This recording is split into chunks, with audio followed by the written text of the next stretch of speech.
Visit Israel, and you'll be startled by how many colors you'll see. I don't mean the colors of the buildings or landscape. I mean the colors of the people. Black, white, olive, brown, and everything in between. Israel is a true United Nations. That's because Israel is a nation of refugees from everywhere. And more than half of them are from, are you ready? Arab countries. Over 850,000 Jews were expelled or fled from the Middle East and North Africa following the Arab countries' attack on Israel when it gained its independence in 1948. For over 2,000 years, these Jews had lived in the Arab countries of Morocco, Algeria, Tunisia, Libya, Egypt, Yemen, Syria, Lebanon, and Iraq, and in the Muslim but non-Arab countries such as Turkey and Iran. Today, they form over half of Israel's Jewish population.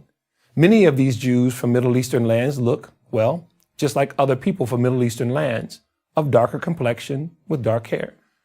Other Jews migrated from North Africa. So why is their story so unfamiliar to most people? The most important reason is that they didn't remain refugees for long. But refugees they most certainly were. The vast majority forced to leave their homes, possessions, and businesses behind.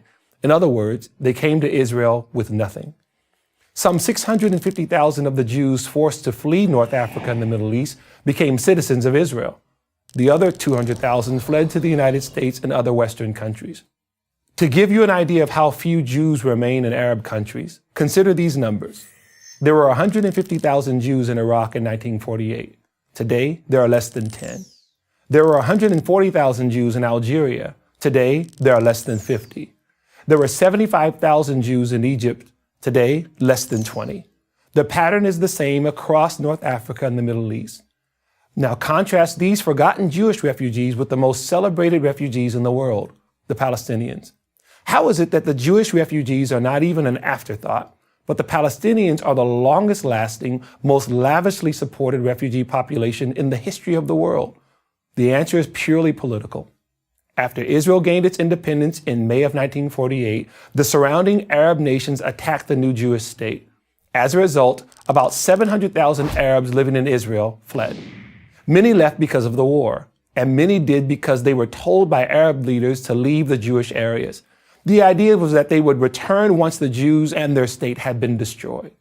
Khalid al-Azam, the Syrian prime minister in 1948 to 1949, admitted this Arab role in persuading Palestinians to leave. In his memoirs, he wrote, "Since 1948, we have been demanding the return of the refugees to their homes, but we ourselves are the ones who encouraged them to leave." That's how the Arab, later renamed Palestinian refugee crisis was created.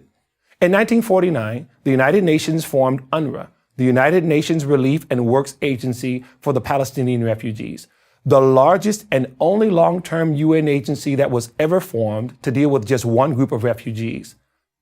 70 years later, it still exists and still calls the Palestinians and their children and their grandchildren refugees.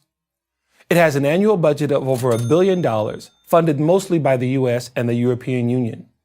How much did the Jewish refugees who were expelled from the Middle East and North Africa receive from the UN? How much did Israel receive to help toward their resettlement? How much does it receive today? The answer to all three questions is the same: zero. So the next time you hear someone talk about the Palestinian refugees, ask them why they never talk about the Jewish refugees. And the next time you hear people talk about Israel being settled by Europeans, ask them if they've ever seen an actual picture of Israelis in color. I'm Dumisani Washington of Christians United for Israel for Prager University. To subscribe to our YouTube channel, click here.